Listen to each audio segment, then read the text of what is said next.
Os dije que al inicio del sermón que hoy las cosas se iban a poner feas y es a partir de aquí donde lo vamos a ver. Porque así es como se manifiesta una verdadera comunión en una iglesia local. Versículo 5, cuarta parte. ¿Cómo se manifiesta una verdadera comunión? Por vuestra comunión en el Evangelio desde el primer día hasta ahora.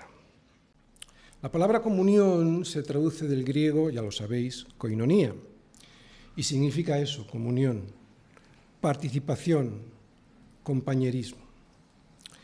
La comunión en una iglesia es espiritual, sí, o sea, que es una obra del Espíritu Santo, pero se manifiesta hacia el exterior en tres formas diferentes. Y para que sea verdadera, se han de dar las tres formas, no una o dos. Tiene que estar centrada en el Evangelio, tiene que ser material y tiene que ser continua. Vamos a ir viendo cada una. Tiene que estar centrada en el Evangelio. Cuando nos convertimos, Cristo no solo nos atrae hacia sí mismo, también nos atrae los unos hacia los otros. Una vez que nos convertimos, nuestro compromiso con Cristo hace que nos comprometamos también con el pueblo de Dios. Juan en su primera epístola nos dice que si andamos en luz, como Él está en luz, como Dios está en luz, tenemos comunión los unos con los otros. Y lo que esto claramente significa es que si no tenemos comunión los unos con los otros, o sea, si no somos iglesia, entonces es que no andamos en luz. Así que amar a los hermanos y cuidar de ellos personalmente, físicamente y espiritualmente, eso es una parte de la comunión. Es una comunión basada en el Evangelio. Eso dice Pablo. Por lo tanto, no se trata de montar un grupito social como si estuviésemos en un club en el que todos estamos muy contentos y satisfechos de habernos conocido, en el que tenemos conversaciones agradables y tomamos cafecito. Claro que puede darse eso, es deseable, pero es mucho más que eso. Es una comunión de gracia, basada en la fe en Jesús, en la oración, en el amor mutuo, que fomenta el reino, separada del resto y que tiene un enemigo común. Es una comunión de gracia. Esto lo que significa es que no es algo natural en el ser humano caído. No es algo que el hombre pueda organizar como organiza una empresa. Es algo que Dios ha ordenado, enviado por Cristo y que se puede hacer solo a través de su Espíritu Santo. Una iglesia, o mejor dicho, la comunión en una iglesia, fuera de Cristo y sin la participación del Espíritu Santo, pues no existe comunión. Es una comunión de gracia basada en la fe en Jesús, en su vida, en su sufrimiento, en su muerte, en su sepultura, en su resurrección y en su exaltación a la diestra del Padre. Es una comunión, pues, cuya roca es Cristo. Es una comunión de gracia basada en la fe y en la oración. Los miembros de una iglesia, si lo son, no solo oran solos, también lo hacen unidos. Es una comunión de gracia basada en la fe en Jesús, en la oración y en el amor mutuo, por lo tanto, también en la ayuda mutua. Esto es algo que voy a ampliar en el siguiente punto. Es una comunión de gracia basada en la fe, en la oración, en el amor mutuo y que fomenta la obra del reino. Es algo que también voy a ampliar en el siguiente punto. Es una comunión de gracia basada en la fe en Jesús, en la oración, en el amor mutuo, que fomenta la obra del reino y que además, en contraste con el mundo, es una comunión separada del resto. No físicamente, ya lo sabemos, sino de su sistema de valores. Por eso Pablo les dice a los corintios, no os unáis en yugo desigual con los incrédulos, porque ¿qué compañerismo tiene la justicia con la injusticia y qué comunión la luz con las tinieblas? Es una comunión de gracia basada en la fe en Jesús, en la oración, en el amor mutuo, que fomenta la obra del reino, separada del resto y además es una comunión que lucha junta contra un enemigo común. Así que la comunión tiene que estar, primero, centrada en el Evangelio y segundo, tiene que ser material. Mirad, vamos a leer en Romanos 15, 26 algo. Pablo aquí les está hablando a la iglesia en Roma antes de su apresamiento y les dice que tiene ganas de visitarles a los romanos cuando organice su viaje a España, pero que ahora tiene que ir a Jerusalén, ¿de acuerdo? A visitar a los santos.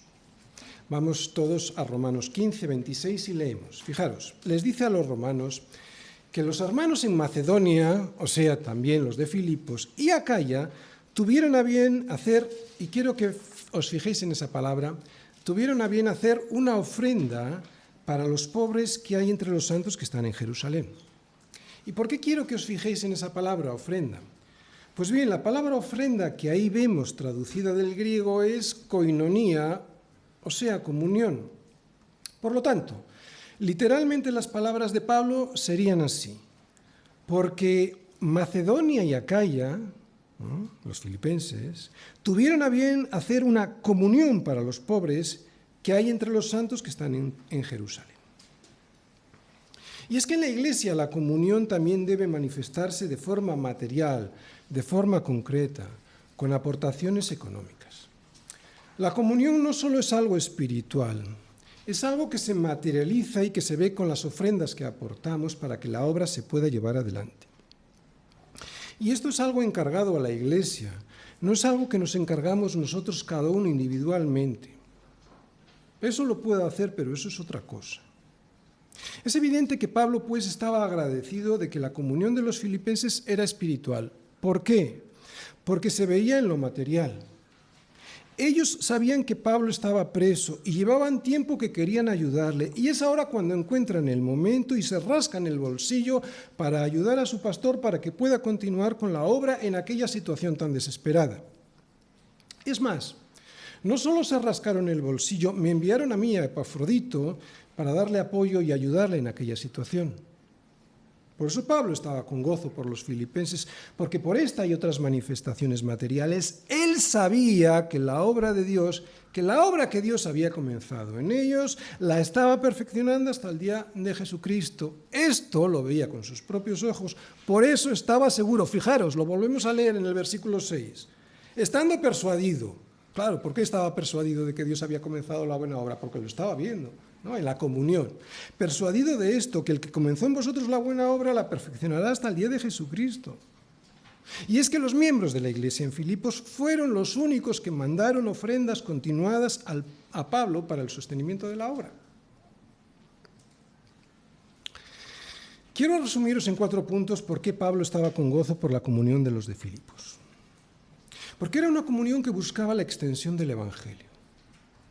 Porque era una comunión que ofrendaba constantemente y que lo hacía de manera espontánea y que lo hacían no solo en sus fuerzas, sino más allá de sus fuerzas.